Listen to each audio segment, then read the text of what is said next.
à des révélations du Saint-Esprit. Et en écoutant ces témoignages, je suis vraiment contente. Parce que ce que je demandais à Dieu, c'est que le Saint-Esprit soit davantage réel pour les uns les autres. C'est une chose de savoir qu'il est une personne, comme certains ont témoigné. C'est autre chose d'avoir cette relation avec lui. C'est autre chose d'en avoir la conscience réelle. Et dans le royaume de Dieu, tout fonctionne par révélation.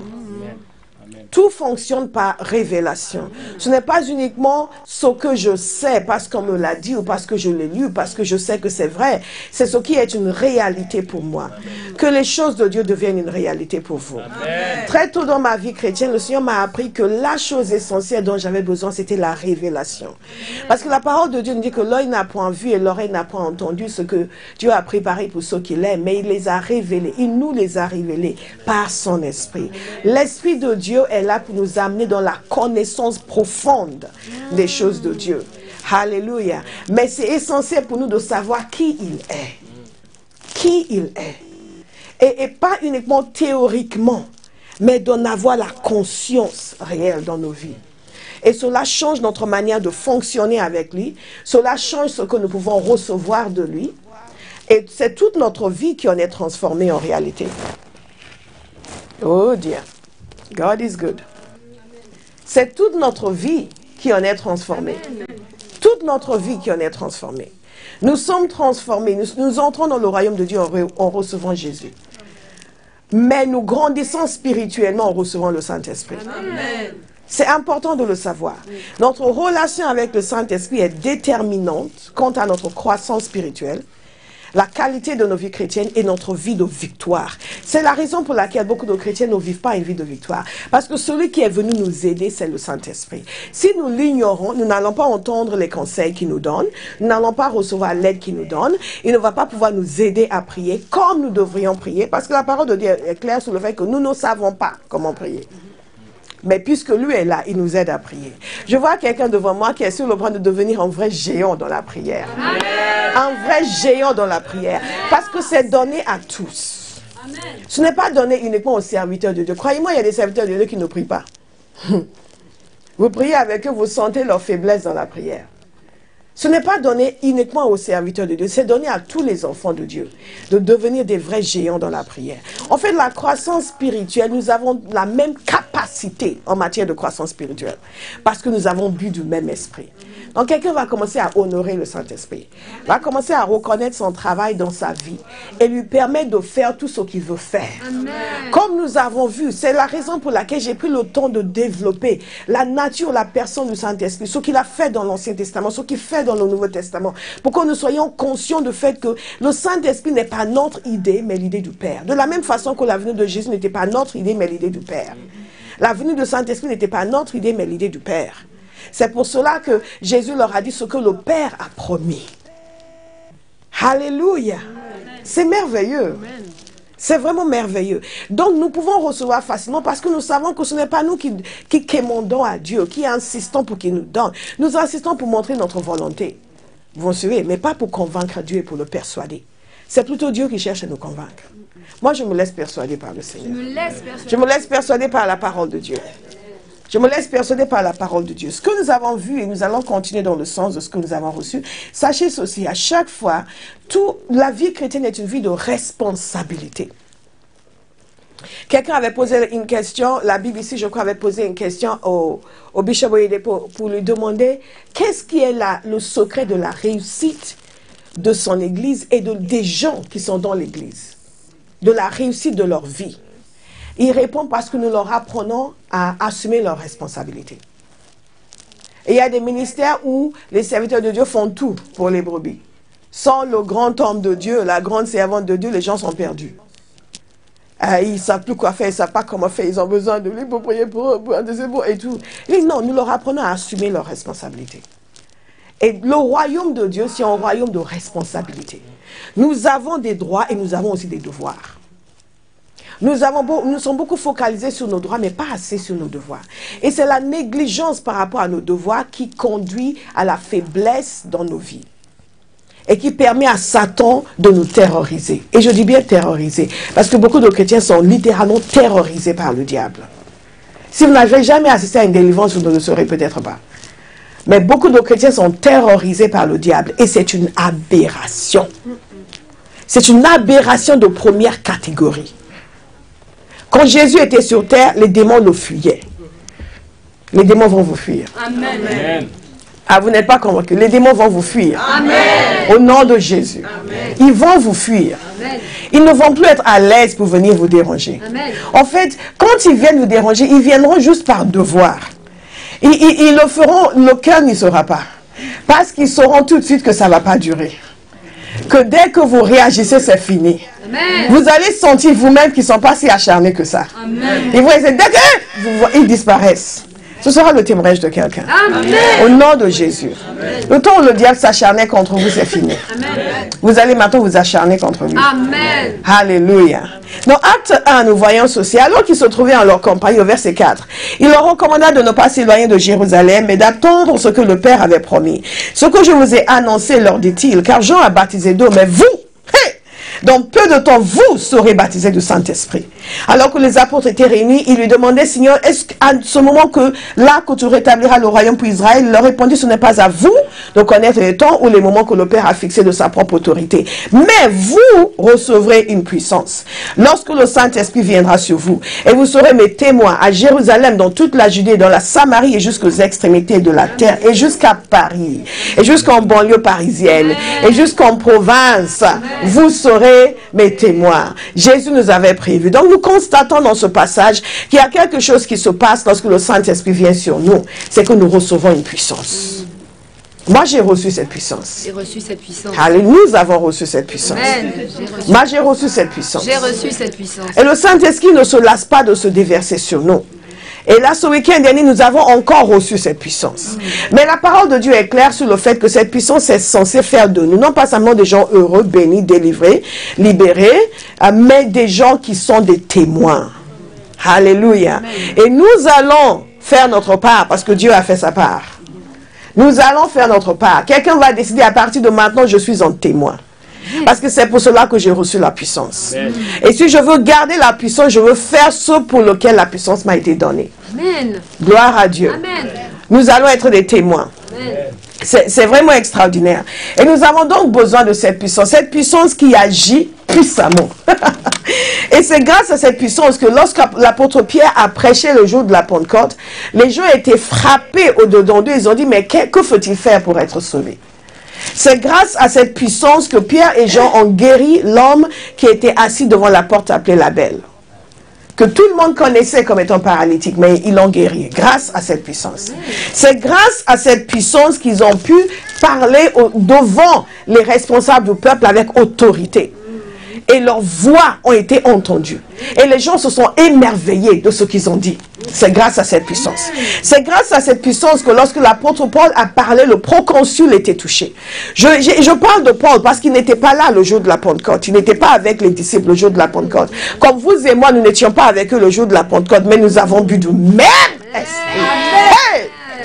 Zamaragado Sekata. Nous avons bu du même esprit. Et l'apôtre Paul a parlé, et grâce à cette puissance, le cœur du proconsul a été touché. Et c'est grâce à cette puissance aussi qu'il a aveuglé l'homme qui essayait de détourner le proconsul de la foi. La puissance de Dieu nous donne la capacité, la force pour annoncer l'évangile, mais nous permet de parler de telle sorte à ce que le cœur soit touché. La puissance de Dieu nous donne la capacité d'opérer des prodiges et des miracles. La puissance de Dieu nous donne la capacité de faire taire l'opposition. Et à partir de ce jour, quelqu'un va cesser d'avoir peur. Quelqu'un va commencer à évangéliser avec vigueur, avec autorité, avec puissance, comme mon fils avait témoigné. Va commencer à évangéliser avec l'assurance que le Saint-Esprit est là. La parole de Dieu nous dit qu'il convaincra le monde. C'est le Saint-Esprit qui convainc. Quelqu'un va sortir d'annoncer la parole avec la certitude que le Saint-Esprit va donner la conviction. Parce que notre foi est nécessaire. Notre absence de foi égale à l'absence de résultat. Alléluia. Mais je veux que vous regardiez avec moi dans Luc chapitre 14. Luc chapitre 14. Nous avons accepté d'être des témoins. Nous avons accepté d'être des témoins parce que c'est nécessaire. C'est indispensable. S'il y avait d'autres moyens par lesquels les gens pouvaient venir à Dieu, ce ne serait pas nécessaire. Mais nous savons et nous en sommes convaincus. Et ça, c'est nécessaire pour être un témoin. Il faut être convaincu. Il y a des chrétiens aujourd'hui qui pensent que oh, c'est pas grave. Hein. Les gens peuvent venir par telle divinité, tel prophète. Peu importe, tant qu'on appelle le Dieu suprême. Si c'est ce que vous croyez, vous ne serez pas un témoin. Mais la parole de Dieu est très claire sur le sacrifice de Jésus, la nécessité absolue de ce sacrifice pour le salut de l'humanité. Si ce sacrifice de Jésus était absolument nécessaire pour le salut de l'humanité, ça veut dire qu'il n'a pas menti quand il a dit « Je suis le chemin, la vérité et la vie. Et nul ne vient te perdre si ce n'est par moi. » Et notre réaction, ce n'est pas de dire « Oui, mais alors les gens qui ne viennent pas, qui ne le connaissent pas, alors, non, on ne peut pas croire ça parce que si on croit ça, ça veut dire que les gens qui ne le connaissent pas ne vont pas venir au Père. » Non, en fait, c'est l'inverse. C'est qu'on croit ça, donc on va faire le nécessaire pour que les gens qui ne le connaissent pas puissent venir au Père. Quelqu'un a suivi ma logique? Amen. Et c'est la raison pour laquelle il nous a donné le Saint-Esprit. Parce qu'il savait que nous avons besoin de lui pour amener l'évangile aux autres et pour qu'ils en soient convaincus. Parce que qu'ils soient convaincus est absolument nécessaire pour leur salut. Quelqu'un va cesser de dormir quand il doit prier. Et quelqu'un va cesser de regarder la télévision quand il doit sortir évangéliser. Parce que le salut de notre génération dépend de ce que nous faisons. Jésus a déjà fait ce qu'il avait à faire. Maintenant, nous avons quelque chose à faire. Alléluia. Je me dis, tous les gens qui m'ont annoncé l'évangile, ils ont considéré que c'était leur responsabilité de m'amener au pied de la croix.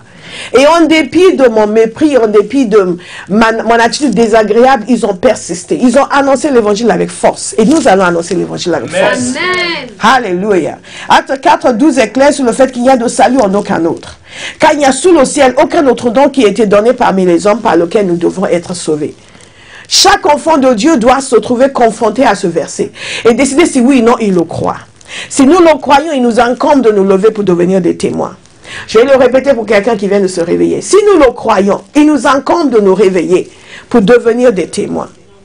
J'ai vu des gens convertir autour de moi qui seraient encore dans leur péché si je ne m'étais pas levé pour devenir un témoin. J'ai vu des gens convertis dans ma famille qui seraient encore dans le monde si je ne m'étais pas levé pour devenir un témoin. Quand je me suis converti, le Seigneur a tellement mis ça dans mon cœur parce que c'était un de mes points de contestation. Que le salut ne peut pas venir par Jésus seul et tous ces gens qui ne le connaissent pas. Peut-être que vous ne vous êtes jamais posé la question, mais pour moi c'était une vraie pierre d'achoppement.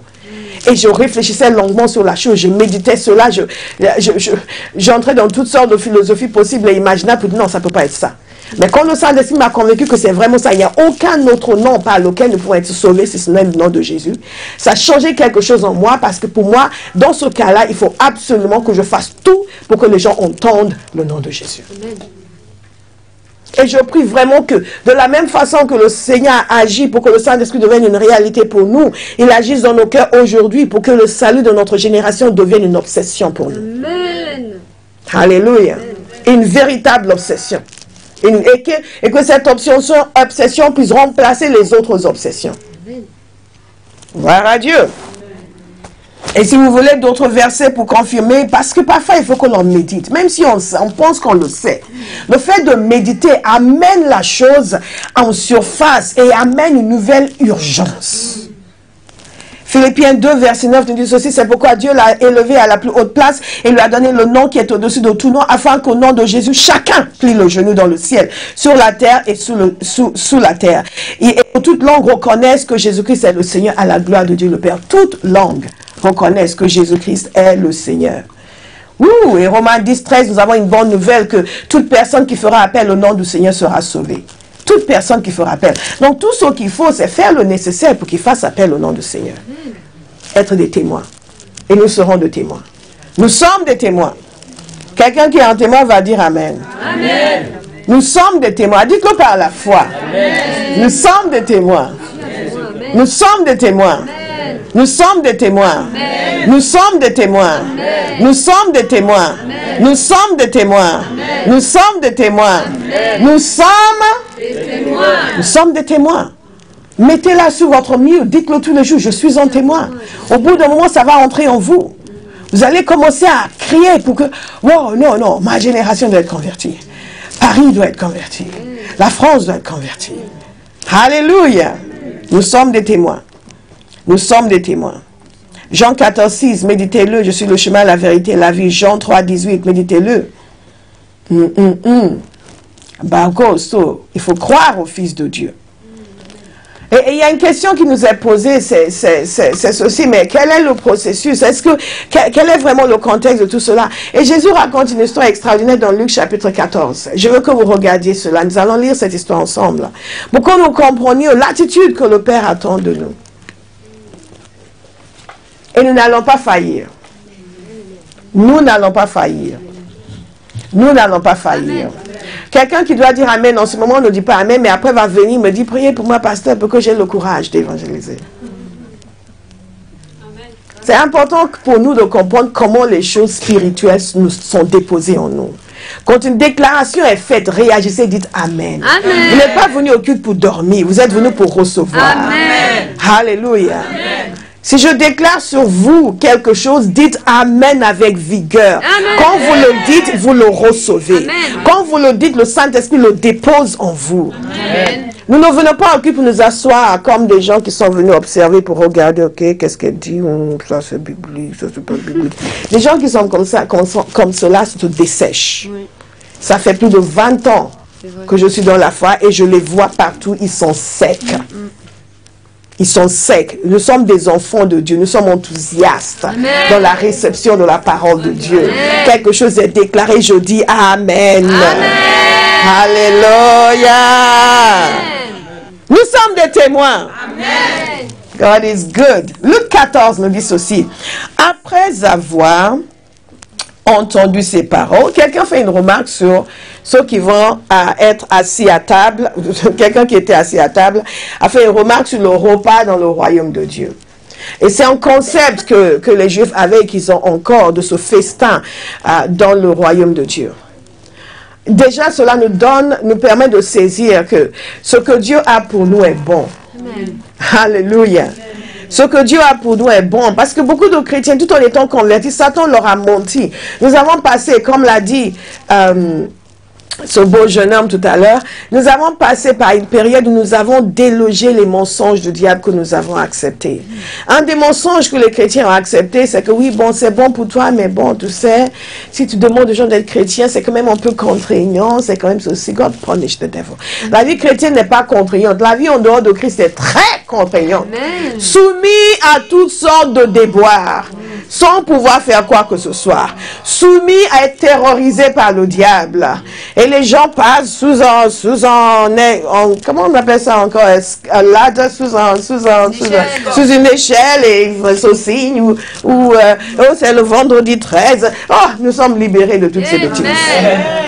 La vie en Christ est belle. Amen. Jésus lui répondit, un homme organisa un grand festin.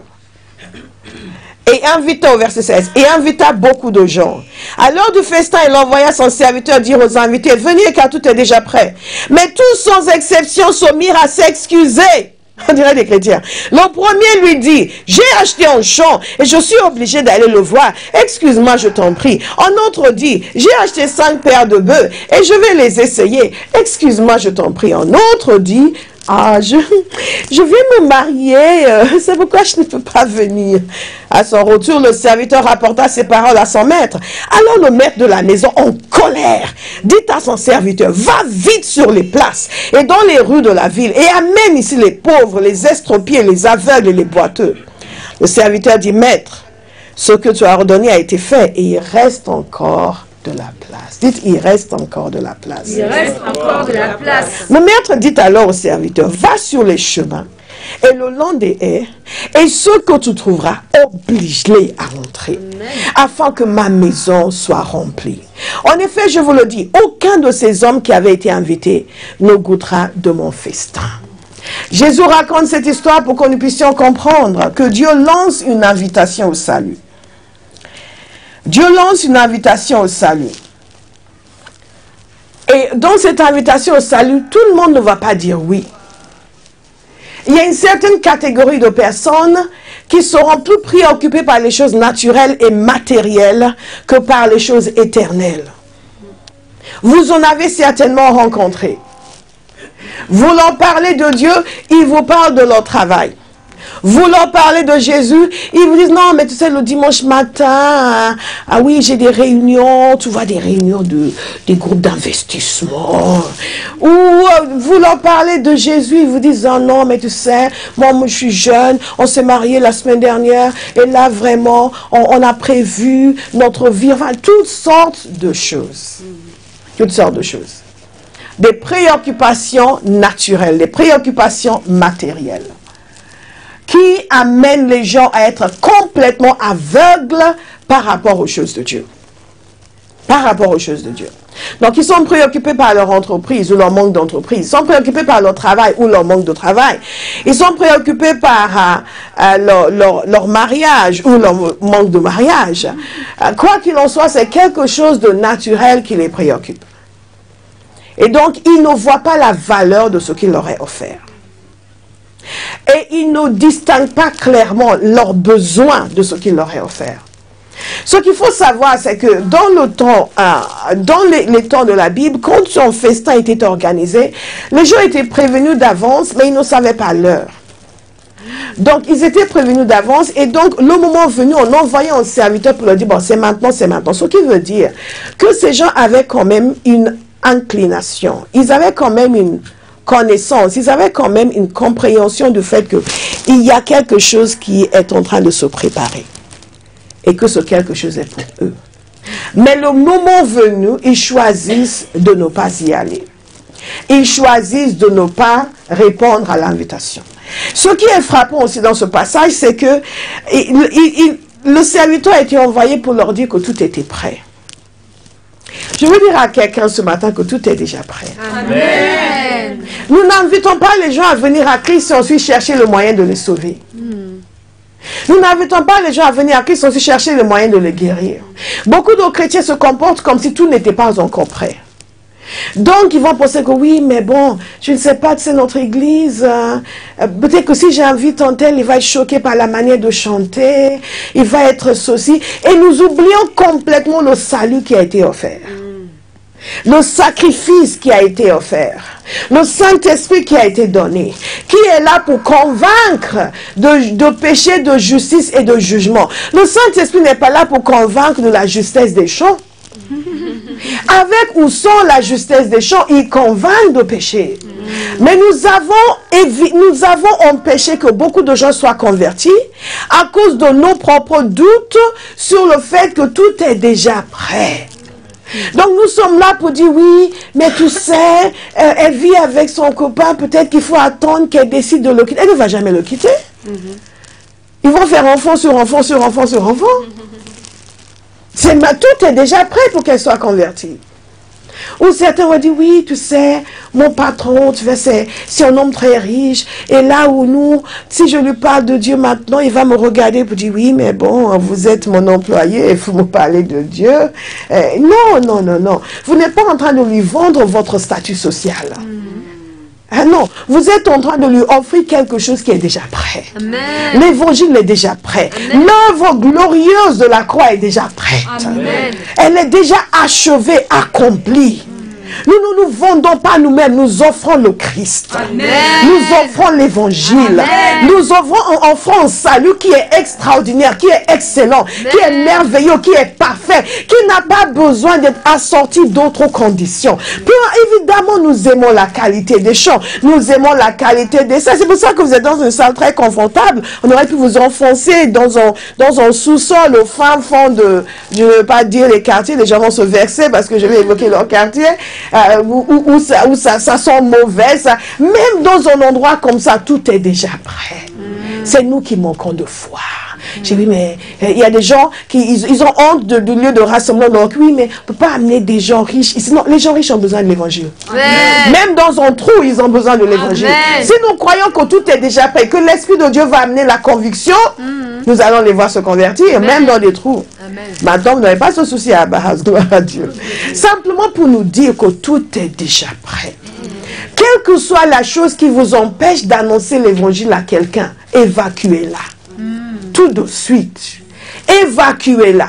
Il y a des gens qui vont dire, oui, mais Ma copine, elle est réussie. Moi, je n'ai même pas de travail. En plus, c'est elle qui m'aide financièrement. Comment je vais lui annoncer Jésus? Est-ce que Jésus est venu sur terre pour que tu aies du travail? Non. Jésus nous donne du travail, certes, mais il n'est pas venu sur terre pour ça. Ça, c'est un effet secondaire du fait que nous sommes entrés dans la bénédiction que Jésus donne. Mais la vraie bénédiction que Jésus donne, c'est le pardon de péché et la réconciliation avec Dieu. Amen. Alléluia. Amen. Le pardon des péchés et la réconciliation avec Dieu, c'est ce dont chaque individu a besoin. Chaque être humain a besoin. Amen. Alléluia. Amen. Tout est déjà prêt. Dites à quelqu'un, tout est déjà prêt. Le travail a été fait par Jésus. Le festin est déjà prêt. Le festin est déjà prêt. Alléluia. Je vais inviter les gens à partager. God is so good. Tout est déjà prêt. Nous devons en avoir la conviction. Tout est déjà prêt. Tout est déjà prêt. Tout est déjà prêt. Tout est déjà prêt. Et ce serviteur donc est parti, il est allé chercher ces gens et il a fait face à des défis. Mais vous savez, c'est intéressant parce que ce sont des raisons que les gens avancent pour ne pas se convertir. Mais ce sont aussi des raisons que les chrétiens avancent pour ne pas servir Dieu. Beaucoup d'entre eux, ils sont malheureux, ils sont pauvres, ils sont dans toutes les réunions de prière. Donc quand Dieu va leur donner un emploi, on ne les voit plus. Oui, mais tu comprends, j'ai un nouveau poste, il y a un temps où il faut se favoriser, tu comprends, avec l'entreprise. Par ailleurs, après, il commence à utiliser le jargon de l'entreprise que vous ne connaissez pas, histoire de vous impressionner, vous montrer que mon niveau a changé. Mais qui a changé ton niveau? Et tout d'un coup, on va aller, ils vont dire, non, mais tu sais, moi je finis tard, et ils font exprès, ils peuvent finir plus tôt. Pour nous impressionner sur leur nouveau statut social et leur importance relative, très relative. Oui, mais tu comprends, parce que parfois on a des réunions de concertation, et on finit vers 20h. Vous sortez à quelle heure? On sort à 20h30. Non, j'aurais aimé être là, mais tu comprends, parce que en plus en ce moment, il y a des évaluations, en plus j'ai des gens, j'ai des collaborateurs qui dépendent de moi.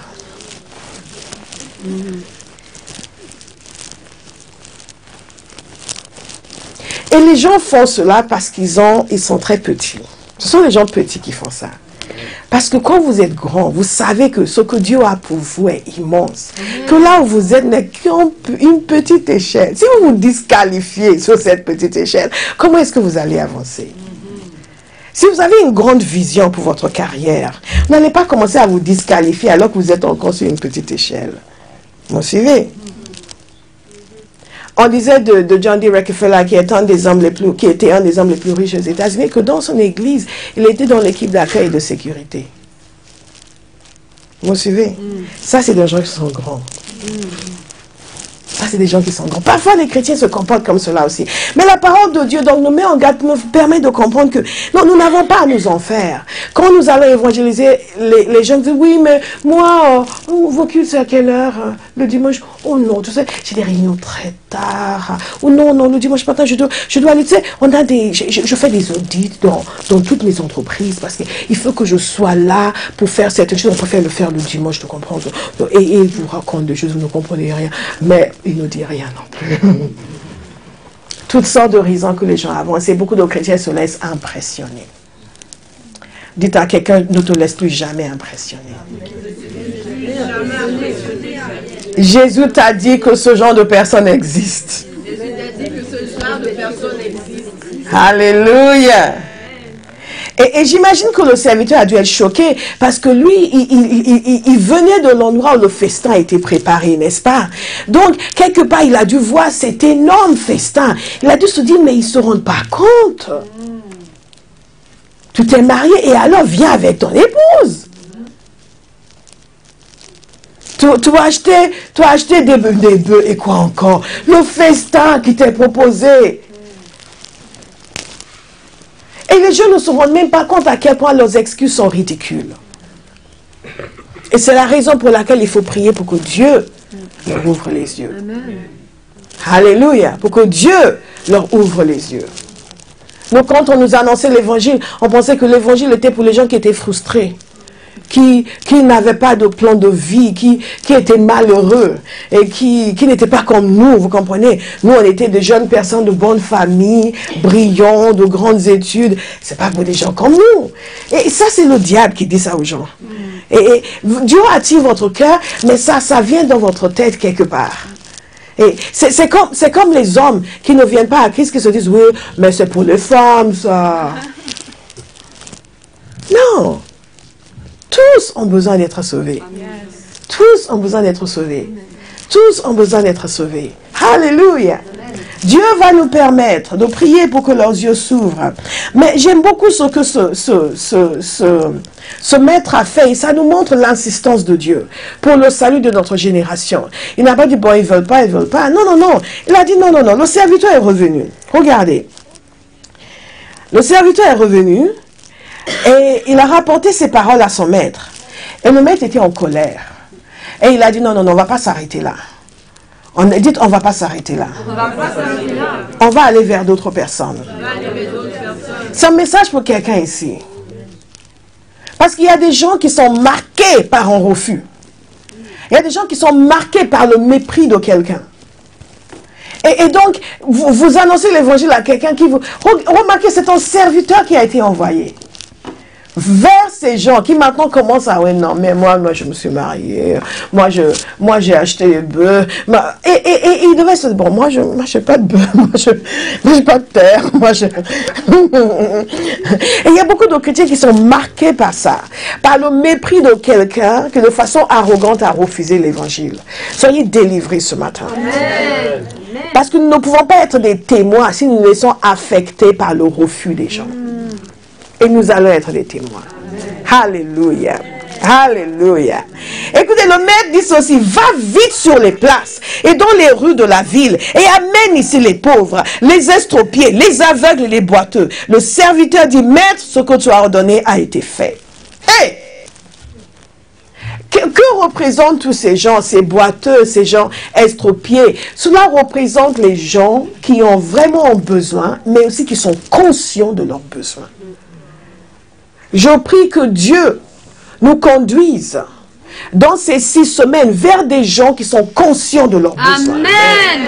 Parce qu'il y a des gens qui sont aveugles par rapport à leurs besoins. Ils ne se rendent pas compte qu'ils ont vraiment besoin de Dieu. Amen. Mais il y a des gens qui sont conscients de leurs besoins. Parfois, ils n'arrivent pas à mettre la main dessus. Parfois, tout ce qu'ils savent, c'est qu'il y a quelque chose qui ne va pas. Ou il doit y avoir quelque chose de plus. C'est comme ça que Dieu a réussi à me toucher. Je sais qu'il y a beaucoup de gens comme moi. Je n'avais pas de malheur dans le naturel, mais j'avais à l'intérieur de moi une interrogation persistante. S'il y a un Dieu, ce serait bête de ne pas le connaître. Et il y a des gens comme ça qui sont conscients de leurs besoins de savoir. Est-ce que Dieu existe vraiment? Est-ce que Jésus est vraiment le chemin? Je vous assure, dans cette ville de Paris, en banlieue parisienne, en province, il y a des hommes et des femmes qui sont conscients de leurs besoins, qui se posent des questions. Amen. Il y a aussi ceux qui sont dans des situations de malheur, qui se disent, Dieu, si tu es là, viens m'aider. Il y a des gens qui consultent les horoscopes parce qu'ils cherchent l'espoir.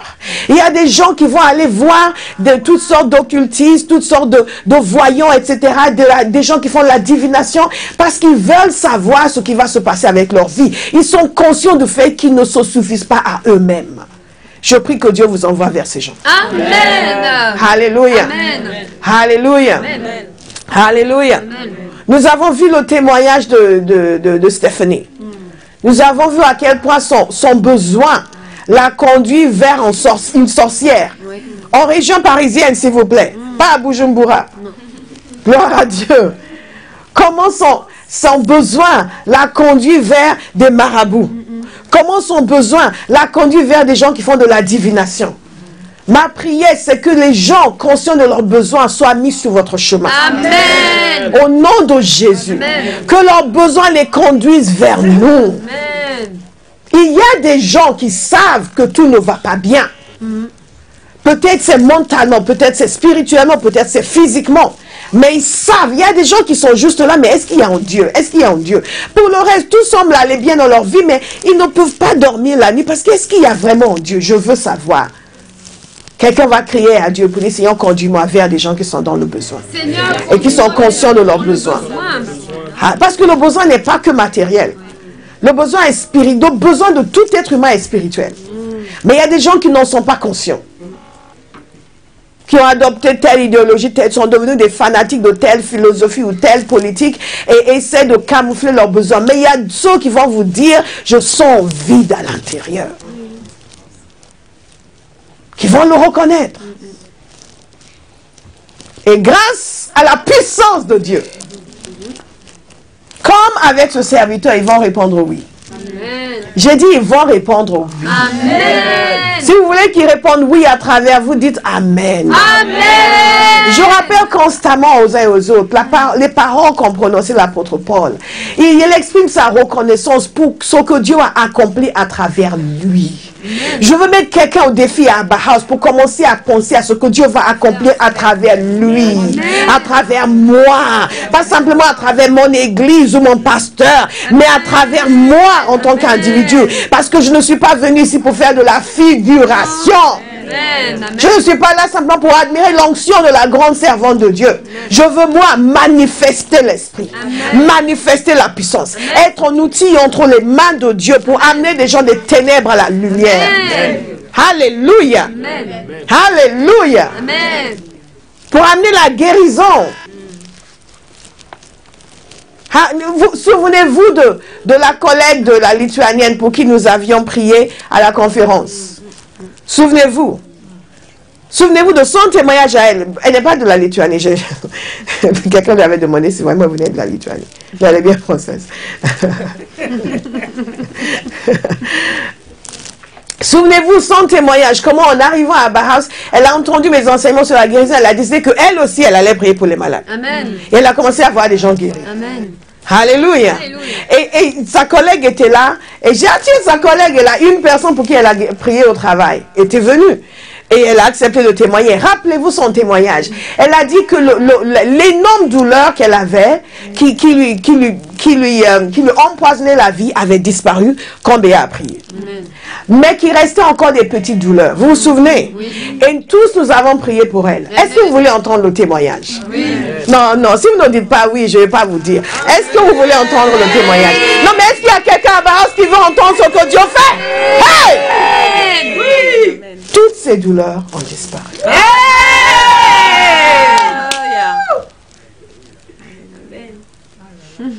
L'opération.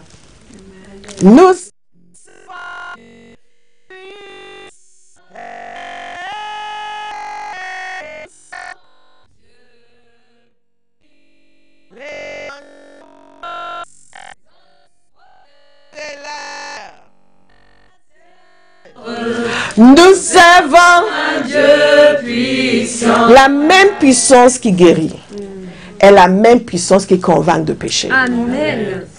Si nous avons la foi pour la guérison, et nous en avons à Abba House, nous avons aussi la foi pour voir les gens se convertir. Amen. Parce que c'est le même Saint-Esprit. C'est le même Saint-Esprit. C'est le même Saint-Esprit. C'est le même Saint-Esprit. Donc, il y a des gens donc qui sont conscients de leurs besoins et Dieu va les mettre sur notre chemin. Dieu va les mettre sur notre chemin. Mais je veux attirer votre attention sur l'obéissance de ce serviteur. Je fais ça parce qu'à chaque fois, ils me disent que mes tresses dérangent le micro. Maintenant, vous voyez pourquoi il y a des gens qui n'aiment pas que les femmes prêchent. Entre les tresses, les cheveux longs, les cheveux courts, etc., etc. Hein? C'était une plaisanterie. C'est à cause des tresses, c'est marqué où? Oh, we serve a mighty God. Remarquez aussi l'obéissance de ce serviteur. Une des choses que je dis en continu, c'est que l'obéissance est un élément qui manque dans l'église aujourd'hui. Nous sommes une église moderne. Et donc, chacun, ouais, moi, je ma liberté, moi, je fais comme je veux, c'est ma vie. C'est faux. C'est la vie que Jésus a rachetée. Amen. Ce n'est plus ta vie. L'apôtre Paul l'a compris. Ce n'est plus moi qui vis. C'est Christ qui vit en moi. Vous avez accepté son salut. Maintenant, acceptez son œuvre. Amen. Je vais le répéter pour quelqu'un. Vous avez accepté son salut. Amen. Maintenant, acceptez son œuvre. Amen. Il ne nous a pas sauvés pour que nous puissions vivre pour nous-mêmes. La parole de Dieu nous dit que celui qui est mort pour nous Il est mort pour nous, pour que nous puissions vivre pour lui. C'est vrai ou pas? Hey, God is a good God. Mais c'est la meilleure vie qu'il nous offre, parce que si nous ne servons pas Jésus, nous allons servir le diable. Vous n'allez pas servir le diable. Non. Remarquez l'obéissance de ce serviteur. Il a fait une première sortie en échec total. Il y avait de quoi revenir pour dire, ah, finalement, mon maître là, il n'a aucune autorité. Hein, personne ne lui obéit. Certainement, Dieu l'a rejeté. Il fait rien de ce qui fait dommage. Les gens ne viennent pas. Qu'est-ce qu'on va faire? J'ai aller partout. Personne n'accepte de venir. Je ne comprends pas pourquoi cette église ne grandit pas. Les gens ne viennent pas. On sera évangélisé. Les gens n'acceptent pas. Finalement, est-ce que pasteur est one? Dis bon, on va encore, non, encore sorti, on est sorti. Toute l'année dernière, on est sorti. Les gens ne sont pas venus. Oh, on va encore sortir. Non. Le maître a dit non, tu vas repartir. Quelqu'un m'a dit, je vais repartir. Je vais repartir. Tu vas repartir. Maintenant, va vers une autre catégorie de personnes. Maintenant, va vers ceux qui sont conscients de leurs besoins. Ceux-ci sont trop orgueilleux. Ceux-ci s'y croient. Mais il y a des gens qui savent qu'ils ont besoin de Dieu. Et même s'ils ne disent pas Dieu, ils savent qu'ils ont besoin de quelque chose. Ils savent que leur vie ne devrait pas être comme ça. Et même si ils n'ont pas l'air de le savoir, quand tu vas parler, quelque chose va se passer. Ils vont se dire non, il faut que je donne ma vie à Jésus. Alléluia. L'obéissance. L'obéissance. L'obéissance de ce serviteur. Il n'a pas hésité un instant. Et il est sorti. Et en sortant, nous allons rencontrer les gens qui ont soif de Dieu. Quelqu'un va dire Amen. Amen. Nous allons rencontrer des gens qui ont soif de Dieu. Nous allons rencontrer des gens qui ont été brisés par la vie. Et que Dieu veut restaurer. Parce que Jésus a dit, venez à moi, vous qui êtes chargés et fatigués. Et je vous donnerai du repos. Nous allons rencontrer les gens qui sont chargés, qui sont fatigués. Et nous allons les inviter et Dieu va leur donner du repos. Dieu va leur donner du repos. Dieu va leur donner du repos. Vous devez le croire. Mais vous savez, ce qui est intéressant, c'est que même après cela, le serviteur lui dit, Maître, ce que tu as ordonné a été fait. Que ce soit votre témoignage. Amen. Que vous puissiez tous les jours dire au Seigneur, Maître, ce que tu as ordonné a été fait. Que nous passions plus nos vies à nous repentir pour la désobéissance. Il y a des gens, tous leurs liens, leur relation avec Dieu, c'est pardon Seigneur, pardon Seigneur, pardon Seigneur. Papa, je te demande pardon, je te demande pardon. C'est bien de demander pardon. Mais quand vous ne faites que demander pardon, il y a un problème, il faut changer. Il faut changer. Si je te demande pardon parce que j'ai pas fait ça. Si je te demande pardon parce que j'ai pas fait. Nous ne sommes pas censés vivre de cette manière-là. Toujours à demander pardon pour la désobéissance. Nous sommes censés entrer dans l'obéissance. Et maintenant nous réjouir de la faveur de Dieu qui est déversée sur nous à cause de notre obéissance. Le Seigneur ne veut pas être constamment derrière nous. Tu n'as pas obéi, tu n'as pas obéi, tu n'as pas obéi, tu n'as pas... Non, le Saint-Esprit est venu, non pas pour nous accabler, mais pour que nous ayons une communion agréable avec lui. Amen. Une communion, donc, décidons d'obéir. Pour que nous puissions vraiment bénéficier de la compagnie du Saint-Esprit. Amen. Alléluia. Il y a des gens qui ne veulent pas trop s'approcher du Saint-Esprit parce qu'ils ont entendu dire qu'il convainc de péché. C'est nous, va me culpabiliser, va me culpabiliser. Non. Nous décidons d'obéir. Et parce que ce serviteur a obéi, il a réussi, mais il a aussi vu qu'il y avait encore des choses à faire. Tant que nous sommes sur terre, il y aura quelque chose à faire. Et quelqu'un doit décider. Quelqu'un a dit lancé une remarque une fois, a dit, oui, mais il y a toujours quelque chose. Je dis, pardon. Parce qu'il faut que ça s'arrête. Donc, il faut que ça s'arrête, que maintenant, on vienne juste au culte, être béni et on rentre chez soi. Ouf, c'est bon, on a fini. Non. Il y a toujours quelque chose. Il y a toujours un dimanche où le pasteur va se lever pour prêcher l'évangile. Il n'y a pas un dimanche, il dit, bon, les prédications, c'est fini. Maintenant, je vais dormir. Je vais venir moi-même assister à être béni. Non, il y a toujours quelque chose. Dites, il y a toujours quelque chose. Il y a toujours quelque chose. Il y a toujours quelque chose. Si vous faites de la vidéo, il y a toujours quelque chose. Il y a toujours une prédication à monter. Il faut s'y habituer. Il y a toujours quelque chose. Si ça vous dérange, vous n'êtes pas un serviteur. Il y a toujours quelque chose. Vous êtes à l'accueil, il y a toujours quelque chose. Parce qu'il y a toujours quelqu'un à accueillir. Non, mais il y a toujours des gens qui viennent qu'il faut accueillir. Il y a Toujours quelque chose. Est-ce que vous ne pouvez pas juste avoir les membres qu'on n'a pas besoin d'accueillir?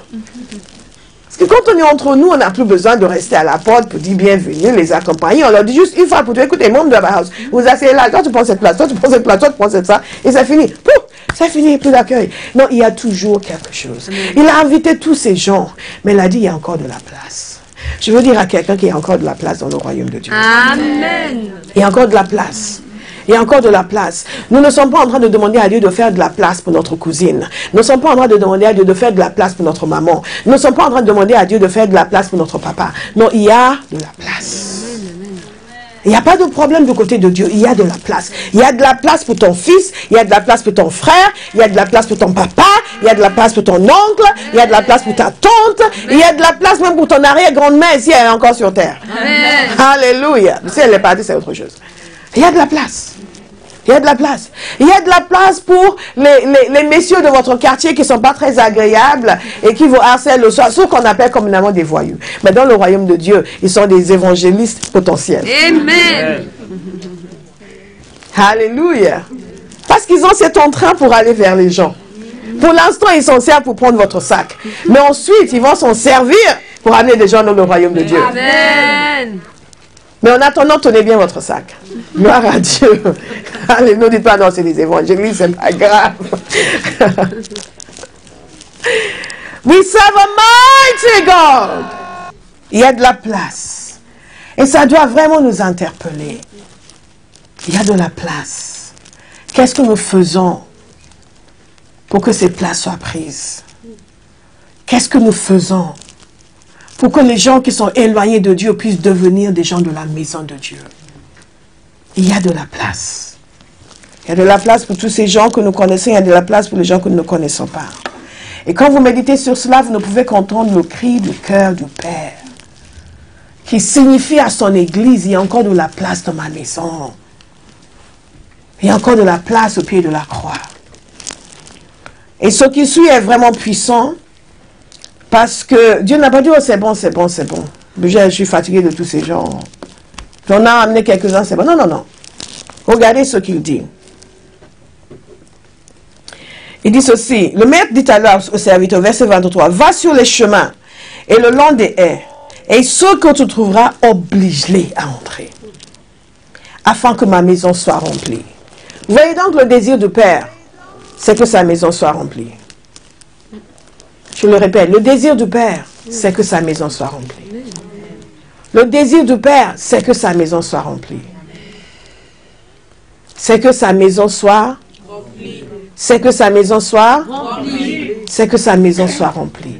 Ça, c'est le désir du Père. Et il nous dit, allez partout. Il va le long des haies, va le long de la route, allez partout. Partout où les êtres humains se trouvent. Tous les chemins, tous les quartiers, toutes les places. Sur les cyberautoroutes, partout, allez partout et oblige-les à entrer. Ce mot obligé dans le grec est le mot anakazo. Et il s'agit d'exercer une force, exercer une pression, contraindre. En d'autres termes, ce n'est pas quelque chose de passif. On ne va pas chercher des âmes de manière passive. Oui, ben on va parler, hein, après on verra. Non. Il y a une énergie qu'il faut investir. Une détermination à obtenir un résultat. Une force qu'il faut appliquer. La puissance du Saint-Esprit que nous avons reçue. Et cette force que nous allons appliquer. Dans la manière de...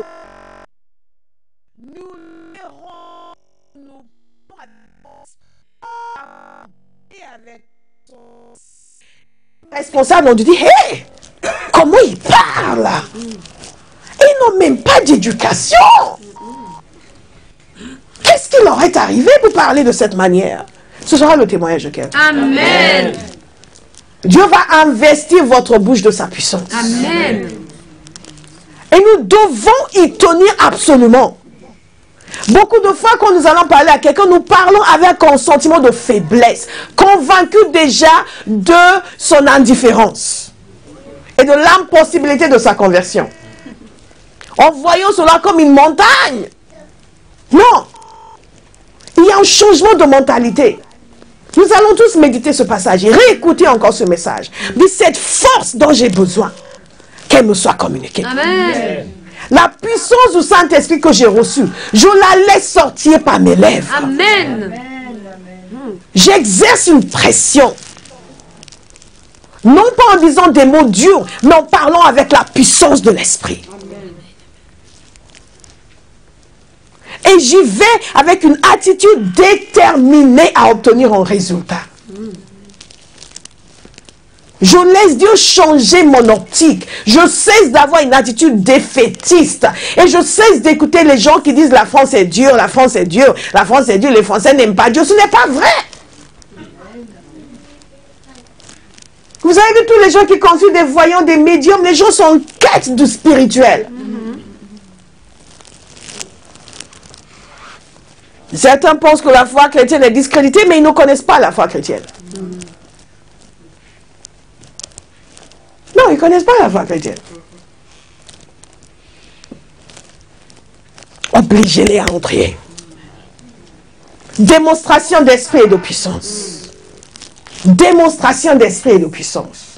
Révélation par le Saint-Esprit. En annonçant l'évangile, le Saint-Esprit révèle les situations dans leur vie. En annonçant l'évangile, le Saint-Esprit agit pour les libérer et les guérir. Obligez-les à entrer. Et c'est aussi la prière. Il y a une différence entre, je parle avec les gens de Jésus, et oh ouais, bon, on verra, bon, peut-être qu'on va venir, et je m'en vais, oh, de toute façon, je savais que je n'allais pas recevoir. Il y a une différence entre ça, et je libère la parole avec assurance, quelle que soit leur réaction, je sais que j'ai libéré la parole, que l'Esprit de Dieu est en action. Et quand je pars de là, je libère ma foi, que ces gens seront convertis, et je rentre chez moi, et je prie. Et je prie. Et je prie. Je dis, et je prie. Pas, oh Seigneur, oh, vraiment, je les remets entre tes mains, lève tes mains, touche-les. Non. Non, non, non. J'entre en intercession. Au nom de Jésus. Avant et après. Et chaque jour. Ce mois-ci, Zema Kerema. 1 heure par jour, nous allons prier pour les âmes. Amen. 1 heure par jour, minimum. Et cette fois-ci, ce n'est pas chacun va faire de son côté. Nous allons le faire en groupe. Ça va nous motiver. Amen. Pas que ce mois-ci, les 6 semaines à venir. Nous lançons un programme où chacun va s'investir. Et pas que dans votre famille. Parce que ce que vous faites pour les autres, Dieu fera pour vous. Amen. Dieu fera pour vous. Il y a des gens qui sont tellement préoccupés par leur famille, qui n'ont pas encore de temps. Non, tu sais, ma famille en ce moment, là, rien ne se passera. Mais je peux vous témoigner du fait que si vous vous occupez des affaires de Dieu, il s'occupe de vos affaires. Amen. Vous vous occupez des familles des autres, il s'occupe de votre famille. Amen. Ça, c'est une réalité. Donc, ce n'est pas pour dire que pendant ces 6 semaines, vous allez vous focaliser sur votre famille uniquement et les harceler tous les jours. Il faut devenir de plus en plus résistant. Alléluia. Mais quelqu'un va exercer une pression. Qui va exercer une pression? Moi. Vous allez exercer une pression spirituelle. Nous allons prier. Nous allons prier et nous attendre à ce que quelque chose se passe. Amen. Il y a la pression de la foi. Il y a la pression de la foi. Votre foi est dangereuse pour le diable. Il y a la pression de la foi. Et il incombe à chacun d'exercer sa foi. Vous n'êtes pas autorisé à avoir des pensées de défaite. Vous n'êtes pas autorisé à vous dire que oh, de toute façon, quelqu'un ne va pas se convertir. Vous lui avez fermé la porte du salut. Non. On n'est pas autorisé à faire ça. On n'a pas le droit de faire ça. On n'a pas le droit d'avoir ce genre de pensée ou de parole vis-à-vis de qui que ce soit. Nous, nous sommes convertis. Est-ce que nous sommes meilleurs qu'eux? Nous ne sommes pas meilleurs qu'eux. Le même esprit qui nous a touchés. Peut-être que certains d'entre vous, vous pensez que vous êtes merveilleux, c'est pour ça que Dieu vous a sauvés. Mais moi, je suis tellement consciente de la distance qui me séparait de Dieu. tellement consciente de ma rébellion envers le Seigneur, que pour moi, mon salut est quelque chose dont je m'émerveille chaque jour. Que la manière dont Dieu a réussi à toucher mon cœur, à me convaincre, en plus dans ma maison. Des interrogations qui ont conduit à la lecture de la Bible et une conviction absolue. Et je ne suis pas revenue en arrière, même pas pendant 1 heure depuis. Ça fait plus de 20 ans. C'est Dieu qui est capable de faire ça. Alléluia. Je vois quelqu'un qui va être utilisé puissamment par le Seigneur dans les 6 semaines à venir. Et au-delà. Et au-delà. Et au-delà. La maison n'est pas encore remplie. Tant que la maison n'est pas remplie, nous allons continuer. Et jusqu'à ce que nous quittions cette terre, la maison ne sera pas remplie. Il y aura toujours quelque chose à faire. Alléluia. Wow. Ce que le maître lui dit donc, c'est qu'il faut aller plus loin encore. Tu es allé là, tu as eu des gens, il faut aller encore là. Il faut aller là. Tu es allé au Hall, il faut aller à la gare Saint-Lazare. Tu es allé à la gare Saint-Lazare, il faut aller à Perpignan. Tu es allé à Perpignan, il faut aller à Lille. Alléluia. Il faut aller plus loin. Il faut faire quelque chose de plus. Dites, je vais faire quelque chose de plus. Je vais faire quelque chose de plus. Nous devons décider. Je veux faire quelque chose de plus. Je veux faire quelque chose de plus. De nos jours, nous avons tellement de moyens. L'apôtre Paul avait son style. Il allait dans les synagogues. Mais il est arrivé à Philippe, il n'y avait pas de synagogue. Il a fallu qu'il aille le long des haies. Qu'est-ce qu'il a fait? Il est allé en lieu de prière à côté d'une rivière.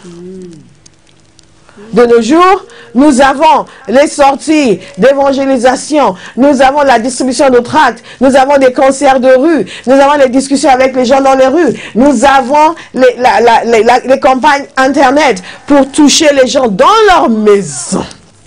Ça, c'est l'ère la plus extraordinaire pour l'évangélisation.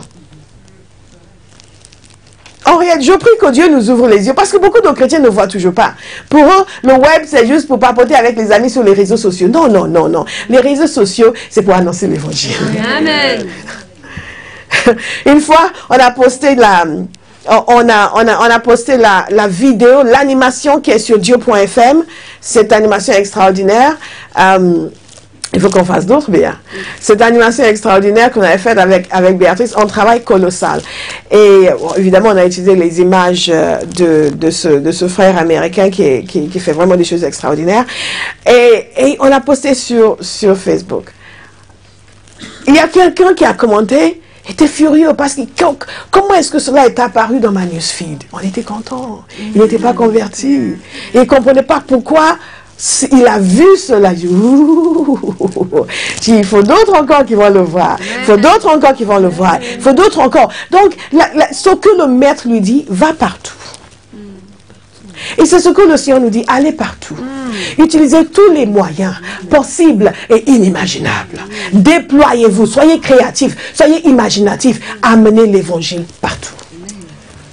Dans la rue, dans les restaurants, dans leur maison, à travers l'Internet, sur les réseaux sociaux, sur les sites, partout. Amenez l'évangile partout et obligez-les à entrer. Exercez une force, exercez une pression, faites-le de manière déterminée, décidée. N'acceptez pas de refus. Faites tout ce qu'il faut pour que la puissance soit libérée, pour que leur cœur soit gagné à Christ. Qui est-ce qui va le faire? Je vais le répéter pour ceux qui dormaient. Qui est-ce qui va le faire? Ah, Jébaka, une détermination. Utilisez tous les moyens. Tous les moyens. Tous les moyens. Insistez.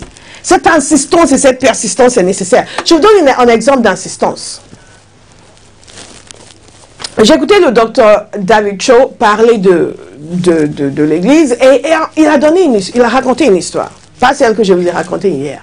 Il a raconté l'histoire de son fils. Son fils avait subi un empoisonnement. Des enfants étaient allés manger quelque part et quelqu'un les avait empoisonnés. Et puisque son fils était un gros mangeur, il a mangé la plus grande partie de la nourriture, donc il a été le plus affecté. Et il est tombé, il a été emmené à l'hôpital et il est décédé. Et quand lui est arrivé, il s'est mis à genoux, il a commencé à prier. Il dit, non, Seigneur, je suis ton serviteur. Mon fils ne peut pas mourir.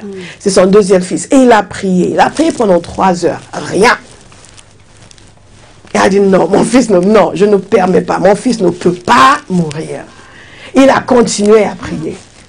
À un moment donné, son fils est réveillé. Amen. Et son fils lui a dit, papa, dis bonjour à Jésus.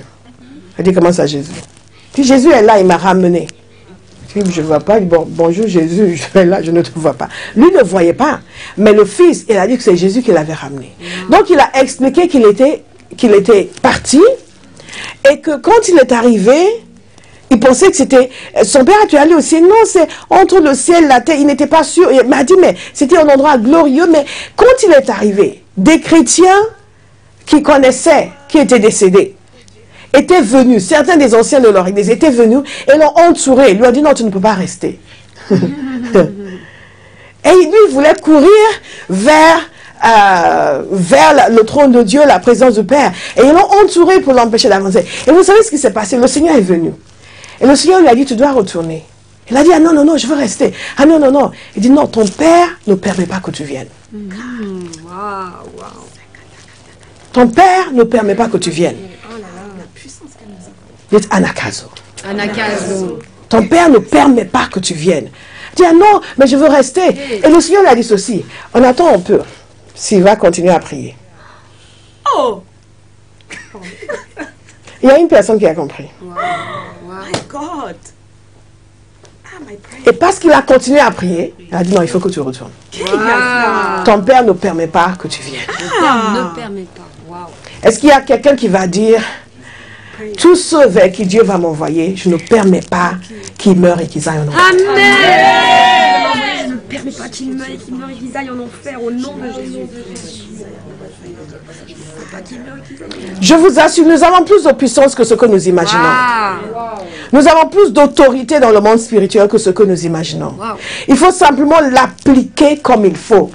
Et beaucoup d'entre nous, nous en sommes conscients, nous l'appliquons à nos besoins personnels, mais nous ne l'appliquons pas à l'œuvre de Dieu.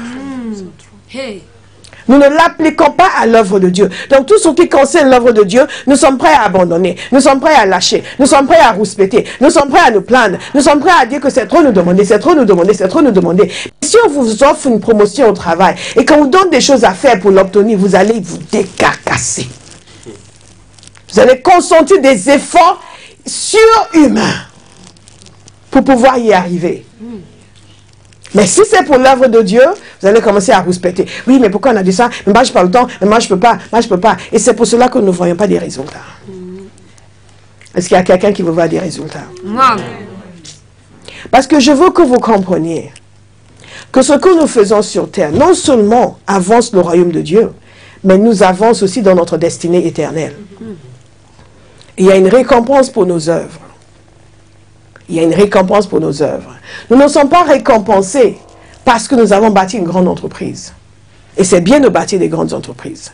Nous ne sommes pas récompensés parce que nous avons réussi socialement. Nous sommes récompensés parce que nous avons gagné des âmes. Amen. Je vous le dis franchement. Nous sommes récompensés parce que nous avons gagné des âmes. Nous sommes récompensés parce que nous avons bâti l'église.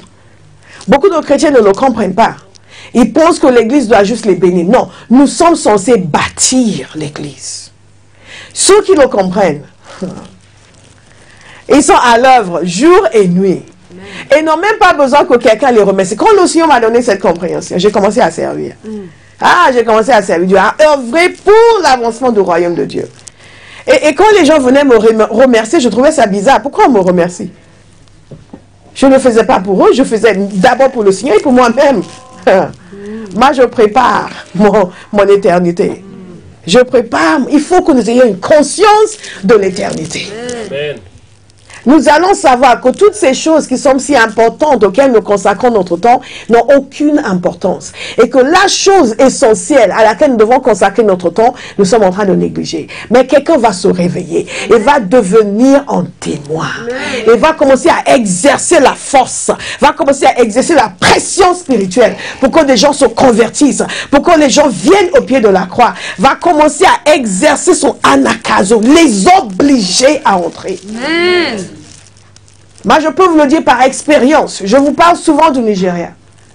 Mais je suis d'une génération qui a vu un changement radical. Mais radical. Quand nous, on était jeunes, Il y avait des églises traditionnelles, certes. Mais même dans nos églises traditionnelles, on n'était pas convertis. Le pourcentage de vrais chrétiens était insignifiant. Il y a des gens qui se sont levés avec Anakazo, qui ont décidé que nous allions être convertis. Amen. Ils ont décidé que leur génération allait être convertie. Amen. Ils ont investi les universités. Ils ont investi les places publiques. Ils ont investi les rues. Ils ont commencé à annoncer l'évangile. Ils ont commencé à nous faire comprendre que nous étions dans les ténèbres et qu'il fallait sortir des ténèbres. À un moment donné, de quelque chose qui n'était pas du tout dans notre vocabulaire quand on était en train de grandir, est devenu partie intégrante de notre vocabulaire. Nous avons compris qu'il y a des gens qui sont nés de nouveau et qui insistent pour que tout le monde naisse de nouveau. Et ils vous rencontrent dans la rue avec hardiesse, ils vous disent you must be born again. Amen. Vous êtes là, no, you must be born again. Il faut naître de nouveau. C'était devenu partie de notre vocabulaire. On ne l'avait jamais entendu en grandissant. Moi j'ai grandi dans l'église anglicane. Je n'ai pas entendu un message il faut naître de nouveau. Mais quand ces gens ont commencé à évangéliser, ils ont changé une société. Maintenant, leurs enfants ont besoin de feu. Mais ils ont changé une société. Je vous ai parlé de la Corée du Sud. En une génération, une nation transformée. Amen. Parce qu'il y a des hommes et des femmes qui non seulement étaient convertis, mais ont décidé qu'ils allaient gagner leur génération. Amen. Et ils ont commencé à prier, à exercer une force dans l'esprit qui a fait en sorte que les gens qui ricanaient avant étaient convertis. Il est arrivé un moment dans ma vie où à chaque fois que je rencontrais quelqu'un avec qui j'avais été à la fac, je m'attendais à ce qu'il soit converti. Tellement il y a eu un raz-de-marée de conversion dans ma génération. Amen. Quand on avait 23, 24 ans, on se convertissait comme des mouches. Amen. Mais des églises entières remplies de jeunes. Remplies de jeunes parce qu'on se convertissait. À la fac, on était encore orgueilleux. Mais sortis de là, my God, Dieu nous a saisis. Vous marchez dans la rue, quelqu'un vous arrête et commence à vous témoigner l'évangile. Ah! Est-ce qu'il y a des chrétiens comme ça à Paris? Amen. Nous ne sommes pas nés de nouveau pour venir chauffer les bancs de l'église. Nous sommes nés de nouveau et remplis de Saint-Esprit pour être des témoins. Et nous devons décider que quelque chose va changer. Une fois, j'ai rencontré quelqu'un, on était à la fin, tu n'es pas converti. Ça m'a tellement étonné. Pourquoi vous comprenez à quel point Dieu peut changer notre manière de penser. Et vous les regardez, mais pourquoi tu fais de la résistance? Pourquoi tu fais de la résistance dans ta vie à Jésus? Exercer une force par notre hardiesse. Quelqu'un va prier pour la hardiesse. Amen. Il y a des gens à qui j'ai annoncé l'évangile qui ne s'étaient pas convertis, mais qui étaient impressionnés par la hardiesse avec laquelle. Je dis, mais je suis presque convaincu. Rien que ton autorité, rien que ta hardiesse, rien que ta certitude. Oui, j'ai une certitude absolue. Que Jésus est le chemin, la vérité et la vie. Et nul ne vient au Père que par lui. Qu'est-ce qui nous amène à exercer cet anakazo? C'est la conviction que nous-mêmes nous avons. Amen. Dans les semaines à venir, nous allons parler de l'évangile. Jean 3,16, car Dieu a tant aimé le monde. Il faut que nous soyons convaincus. Amen. Nous croyons, mais beaucoup d'entre nous, nous manquons de conviction. Quand vous êtes absolument convaincus qu'il n'y a aucun autre nom qui a été donné par lequel nous pouvons être sauvés, vous allez faire quelque chose. Nous allons faire quelque chose. Amen. Qui va faire quelque chose? Wow. Nous allons faire quelque chose. Nous allons partager la Sainte Seine. Et en partageant la Sainte Seine, je vais inviter quelqu'un à méditer sur la croix. Jésus n'est pas venu pour que son église puisse se réunir le dimanche et se féliciter et évaluer leur victoire de la semaine. Ah, tu as été victorieux cette semaine? Ah oui, parce que tu es venu m'attaquer mardi. Et moi, ça m'a un peu affecté quand même. Hein. Mais vendredi, j'ai pris la victoire. C'est tout le discours que nous avons. Ridicule. Ah, j'ai pris la victoire. Alors, ça a été ta semaine. Oui, j'ai eu quelques soucis au travail. Ça m'a quand même affecté. J'ai déprimé pendant 3 jours. Mais après, le Seigneur m'a encouragé. Quelle petitesse d'esprit. Dieu nous appelle à changer une génération. Et nous passons notre temps à penser nos blessures. Oui, mais non, il y a des dépressions que nous permettons, que nous devons chasser en 2 secondes. Amen.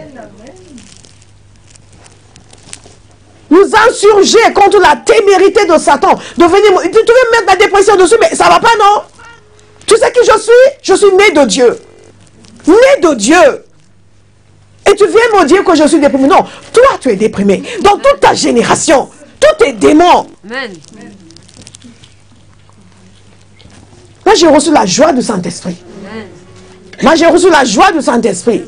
Moi j'ai reçu la joie du Saint-Esprit. Moi j'ai reçu la joie du Saint-Esprit. J'ai reçu la joie du Saint-Esprit. Vous dansez tellement devant le Seigneur, vous fatiguez les démons. Comment nous nous permettons de dire que nous n'avons pas le temps pour prier? Nous sommes en train de rater notre destinée. Nous avons besoin de prier. Il y a un niveau de prière déjà pour vous-même, pour rester libre. Ensuite, il y a un autre niveau de prière pour pouvoir exercer la force. Exercer la force. Fonctionner dans une dimension en Dieu où vous êtes face à quelqu'un et Dieu vous révèle toute sa vie. Toute sa vie. Et quelqu'un comme ça, même s'il ne se convertit pas tout de suite, vous avez exercé une force qui va rester, qui va finir par l'amener dans la maison de Dieu. Amen. Il ne pourra plus jamais dire, oui, mais le christianisme, ça... Dites la force. La force. Exercer la force, c'est aussi pouvoir affronter les opposants. Sans se cacher, sans se laisser désarçonner. Il y a des gens qui ont beaucoup d'audace dans la méchanceté. Oui, non, non, les chrétiens... pourquoi tu es si intolérant vis-à-vis des chrétiens? Ou quel est ton problème au juste? Ah, parce qu'ils n'ont pas l'habitude. Ils ont l'habitude de dire, ouais, les chrétiens, ceci. Et nous, non, ça suffit. Amen. Ça suffit. Amen. Anakazo. Anakazo. La force de l'esprit que nous exerçons. Amen. Pour affirmer qui nous sommes en Christ. Pour amener les gens à aimer et à vouloir ce que nous avons. Alléluia. Quelqu'un va le faire avec la force de Dieu. Vous savez ce qui va nous arriver, ce qui est arrivé à Philippe. Parce que la parole de Dieu dit que Philippe est allé en Samarie. Et quand il est allé en Samarie, les gens l'ont écouté. La parole de Dieu nous dit dans Actes 8 au verset 12, mais quand ils eurent cru à Philippe, qu'il leur annonçait la bonne nouvelle du royaume de Dieu et du nom de Jésus-Christ, hommes et femmes se firent baptisés. Ils vont croire. Dites, ils vont croire.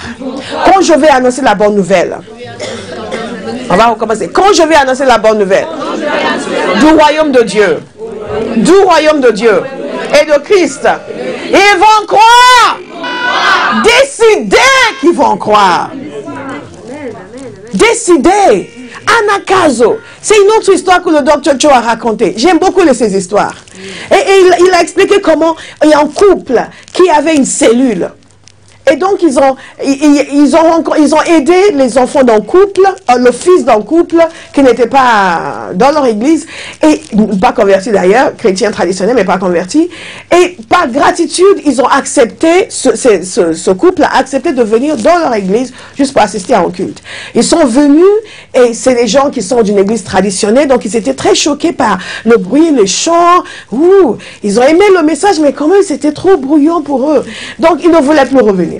Mais cette femme insistait tellement, elle les a invités, elle insistait. Ils ont décidé carrément de déménager pour l'éviter. Donc ils ont vendu leur maison et ils ont déménagé. Mais elle a obtenu l'adresse où ils ont déménagé. Et elle a donné cette adresse à l'administration de l'église. Et l'administration l'a mise dans leur ordinateur et ils ont trouvé un couple qui habitait à côté, qui avait une cellule. Donc, ils ont donné l'adresse et les coordonnées à cette famille. Et donc, les responsables de cette cellule, cette nouvelle cellule, sont allés les accueillir. Bienvenue dans notre quartier. Dites Anakazo. Anakazo. Bienvenue dans notre quartier.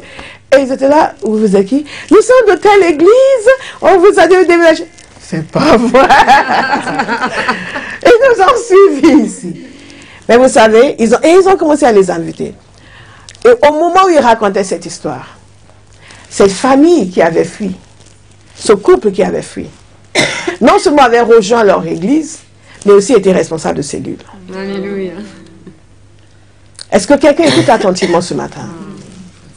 Dieu va changer le cœur et la vie des gens quand tu vas trouver des chrétiens qui sont disposés à être des témoins, qui ne sont pas facilement blessés, facilement offensés. facilement vexés. Nous mettons trop notre personnalité en avant. Nous mettons trop nos faiblesses en avant. Laissons-nous fortifier par le Saint-Esprit. Que notre susceptibilité n'empêche pas quelqu'un d'entrer dans le royaume de Dieu. Alléluia. C'est la raison pour laquelle il faut se fortifier, grandir spirituellement, dans la parole, dans la prière, pour que vous ne soyez pas là à vous sentir rejeté. Parce que si vous aviez un problème, Satan va l'amplifier. Il va envoyer quelqu'un qui va vous insulter, qui va vous montrer du mépris, et vous allez vous cacher dans votre trou pour ne plus jamais sortir évangéliser. Non, quelqu'un va être délivré ce matin. Amen. Alléluia. Oui, cette femme savait qu'il l'avait fui. Mais ça ne l'a pas dérangé du tout. Elle a cherché leur nouvelle adresse. Elle a donné à l'église. Ils ont contacté quelqu'un d'autre qui est allé les accueillir. Mais si elle était quelqu'un de susceptible comme nous, en France, on aime beaucoup se sentir rejeté. Oui, tu sais, mais j'ai un problème de rejet. God punish the devil. Vous n'avez pas un problème de rejet. Et les gens sont fiers de le dire. Année après année dans la vie chrétienne, moi j'ai un problème de rejet. Tu comprends? Ah! Non, mais tu sais, moi, je suis vite offensé. Sois délivré de toi-même. On a un travail à faire. Il y a des gens à l'extérieur, comme je disais hier, à qui personne n'a imposé les mains, qui n'a jamais reçu de paroles prophétiques, qui n'a jamais entendu l'évangile. Nous, on nous prêche depuis des années. On nous frotte la main sur la tête depuis des années. On nous verse l'huile sur la tête depuis des années. On a même des parties du corps qui brillent en permanence. Quand même! Et des textes, sœur prie, frère prie, Léon prie, Ange prie, Gabriel prie, Michel prie. Ça suffit. Et on ne peut toujours pas aller vers des gens et ne pas se laisser affecter par leur attitude. Vous savez, c'est un outil puissant que Satan utilise contre les chrétiens. Nous sommes trop imbus de nous-mêmes. Pensez à Paul, ils l'ont lapidé. Imaginez l'humiliation suprême. Apôtre, pharisien, grand homme d'études, de lettres, de connaissance de Dieu, révélation. Et vous allez quelque part, pam, pam, pam. Il vous jette des pierres, il vous lapide, il vous laisse pour mort, et vous relevez. Les yeux enflés, les côtes fracassées, on doit vous bander. Et vous, ouh là là, Paul, il va vraiment t'aider malmené là, mon gars. Nous, on prend la retraite tout de suite. On part au Baléares. Et quoi encore? Alléluia. Mais c'est fini. Dites anakazo. Anakazo. Anakazo. Vous savez, les apôtres avaient compris qu'il y avait une grâce pour ceux qui souffraient pour le Seigneur. Il y a une grâce pour ceux qui souffrent pour le Seigneur. Il y a une grâce. Je vous ai raconté hier cet homme, ce pasteur qui était décédé et qui était allé au ciel et qui avait vu son épouse. Et son épouse qui avait prié pour qu'il puisse venir. Il a dit quelque chose de puissant. Il a dit que derrière son dos, c'est le docteur Cho qui raconte encore l'histoire. Si vous n'êtes pas d'accord, c'est lui. Il a dit derrière sa tête, il y avait quelque chose qui brillait comme un diamant. Comme un diamant. Et il s'est rappelé que quand ils étaient jeunes et ils se courtisaient, ils allaient à la prière. Et le père de sa femme ne voulait absolument pas qu'elle aille à la prière, qu'elle fasse des choses comme ça. Et un jour, il lui a lancé quelque chose, elle a été blessée, là. Vous suivez? Toute persécution est une couronne de gloire. Toute persécution est un joyau. Les choses qui nous font mal ici contribuent à notre bonheur là. Est-ce que vous me suivez? Ayons un regard sur l'éternité. Cessons de nous laisser affliger par des choses naturelles. Vous êtes insultés pour la cause de Christ, nous dit la parole de Dieu, vous êtes bénis. Commençons à avoir une autre attitude. Nous sommes insultés pour la cause de Christ, nous sommes bénis. Nous sommes persécutés à cause de Jésus, nous sommes bénis. Prenez cela comme une bénédiction. Quand les apôtres ont été injuriés, emprisonnés, quand ils ont été libérés, ils se réjouissaient pour le privilège de souffrir pour le Seigneur. Que Dieu voit des hommes et des femmes à Abba House qui désormais ne vont plus sentir le rejet, l'offense, mais qui vont se réjouir pour le privilège Amen. de souffrir pour le Seigneur. Levons-nous et prions. Amen. Alléluia. Amen. Alléluia. Amen. Nous allons partager la Sainte Seine, donc on garde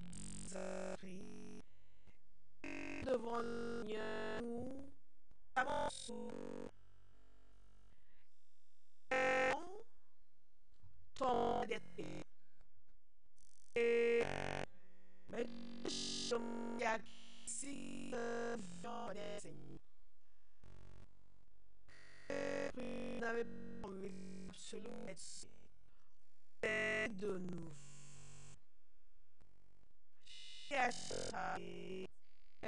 Nous prions, nous le témoin.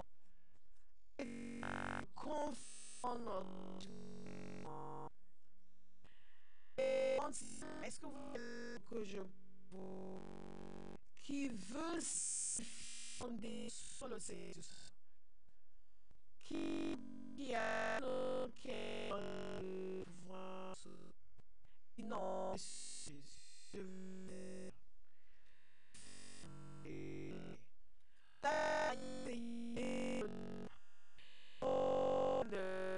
dans sa maison.